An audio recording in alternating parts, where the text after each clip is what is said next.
हाय गाय, जय हनुमान। स्वागत आप सभी का आपके अपने चैनल गाय जेईई मेन 2022 के रिजल्ट आने के बाद में बहुत सारे बच्चे मुझसे लगातार यही बात कह रहे हैं कि सर क्या जेईई मेन का जो रिजल्ट आया है उसमें जो नीचे एक लाइन लिखी हुई है कि जेईई मेन की एनआईटी, ट्रिपल आईटी और जीएफटीए की काउंसलिंग के लिए आगे आपको जोसा की वेबसाइट पर विजिट करना होगा या आप जोसा की वेबसाइट पर लॉग इन कर लें। सबसे पहले तो आपको बताऊंगा कि आईआईटी, एनआईटी, ट्रिपल आईटी की जो काउंसलिंग है वो एक ज्वाइंट काउंसलिंग होती है।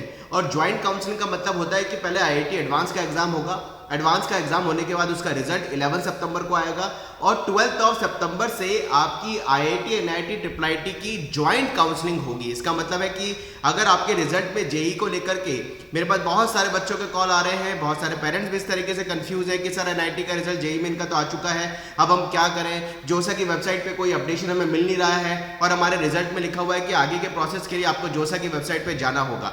आप सबको पहले बता दें कि जब आईआईटी, एनआईटी की ज्वाइंट काउंसलिंग होती है तो ज्वाइंट काउंसलिंग का मतलब है कि कॉमन प्लेटफॉर्म पे काउंसलिंग होगी। यानी जब आईआईटी का रिजल्ट आएगा 11 सितंबर को, उसके बाद ही 12 सितंबर को आईआईटी, एनआईटी, ट्रिपल आईटी और जीएफटीए की कॉमन काउंसलिंग होगी।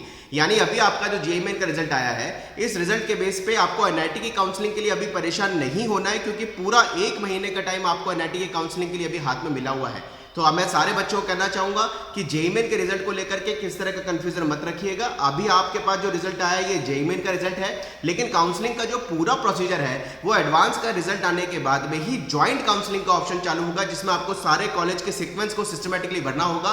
पूरे लगभग 23 आईआईटी, 32 एनआईटी, 26 के आसपास ट्रिपल आईटी और 25 के आसपास जीएफटीए, टोटल मिला के 90 से 92, 93 कॉलेजेस की एक साथ चॉइस आपको भरनी होगी, जो लगभग 450 के आसपास कॉलेज की चॉइस होती है। पिछले सालों को देखते हुए इस बार थोड़ा सा अमेंडमेंट होगा, वो बताएंगे आपको। लेकिन अभी आईआईटी की काउंसलिंग का जो प्रोसेस है वो आपका आईआईटी के रिजल्ट के बाद, यानी जेईई मेन की काउंसलिंग और जेईई एडवांस की काउंसलिंग के लिए एक साथ कॉमन प्लेटफॉर्म पे काउंसलिंग का ऑप्शन खुलेगा। तो बच्चे किसी तरह का कंफ्यूज मत होइए। मेरे पास बहुत पेरेंट्स और बच्चों का कंफ्यूजन था, इसलिए ये वीडियो बना रहा हूँ कि एनआईटी की काउंसलिंग का प्रोसेस अभी चालू नहीं होगा। एनआईटी और आईआईटी काउंसलिंग का प्रोसेस कॉमन होता है, इसलिए वो आईआईटी का एग्जाम होने के बाद ही होगा। अभी जेईई मेन का जो रिजल्ट आया है उसको आप सही तरीके से देख लीजिए। आपकी जो ऑल इंडिया रैंक पे अभी ऑप्शंस करियर के हिसाब से खुल रहे हैं, चाहे वो आईआईटी हो, एनआईटी हो, ट्रिपल आईटी हो या उसके अलावा कोई अच्छे प्राइवेट कॉलेज के ऑप्शन खुल रहे हो, आप उसको एक बार कंक्लूड कर लीजिए, उसको सिस्टमेटिकली देख लीजिए। लेकिन एनआईटी की काउंसलिंग का प्रोसेस आपका आईआईटी का रिजल्ट होने के बाद, यानी 12 सितंबर से आपकी जोसा काउंसलिंग का प्रोसेस चालू होगा और उसी में ही आप एनआईटी, ट्रिपल आईटी और जीएफटीए के लिए कॉमन काउंसलिंग प्लेटफॉर्म पे आईआईटी की काउंसलिंग के साथ उसको भर पाएंगे। तो अभी जेईई मेन का जो रिजल्ट आया है उसके बेसिस पर कुछ प्राइवेट कॉलेजेस के ऑप्शन अभी ओपन है, जैसे एलएमआईटी जयपुर, कल लास्ट डेट थी लेकिन डेट बढ़ाएगा।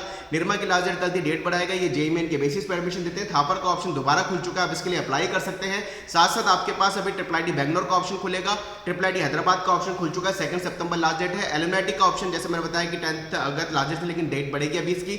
जेपी नोएडा का भी ऑप्शन खुला हुआ है, जेपी में 14 अगस्त तक अप्लाई करने की डेडलाइन है। कुछ और अच्छे प्राइवेट कॉलेज के ऑप्शन जेईई मेन के बेसिस पे खुले हुए हैं। जेईई मेन के बेसिस पे कई सारे स्टेट की काउंसलिंग का ऑप्शन अभी खुलेगा, जिनकी रैंक पीछे वो स्टेट की काउंसलिंग की तरफ पॉजिटिव सोच सकते हैं। लेकिन एनआईटी की काउंसलिंग का प्रोसेस आपका आईआईटी का रिजल्ट आने के बाद ही चालू होगा। मैं सारे बच्चों को कहना चाहूंगा 1 महीने का टाइम आपके पास एनआईटी काउंसलिंग में सही तरीके से अपनी चॉइस फिलिंग को करने के लिए है। इसलिए जेईई मेन के बेसिस पर एनआईटी का अपना काउंसलिंग का एक सिस्टमेटिकली सीक्वेंस बना लीजिए। हम बहुत सारी हेल्प आपकी काउंसलिंग के वहां करने वाले हैं, जिसका कोई चार्ज नहीं होगा, वो फ्री ऑफ कॉस्ट आपकी काउंसलिंग की हेल्प हम वहां करेंगे। और मैं कॉलेज का सीक्वेंस भी आपको बना करके कॉमन ग्राउंड पे दे दूंगा, जिससे आपको बहुत सारी हेल्प मिलेगी और साथ साथ आपकी काउंसलिंग में भी कॉलेज के एडमिशन तक आपको सपोर्ट देने के लिए आपके बीच जुड़ते रहेंगे। चलिए guys, wish you all the best. बहुत बच्चों में कंफ्यूजन था कि एनआईटी काउंसलिंग का प्रोसेस चालू होने वाला है, वो 12 सितंबर से चालू होगा, उसके लिए परेशान मत होइए। जय Hanuman, bye bye, thank you very much.